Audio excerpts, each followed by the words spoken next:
pinaka-purpose po ng ating Bible School ay makapag-raise up po ng mga manggagawa na equip na mag-evangelize, equip mag-disciple, mag-mission as well as church planting.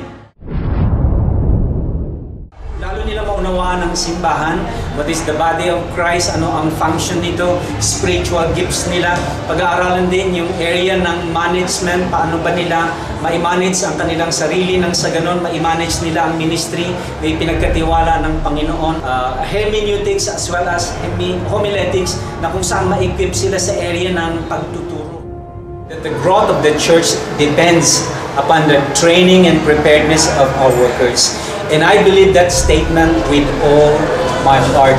So, church members, I appeal to you, enroll now and help us fulfill the calling of God in our church.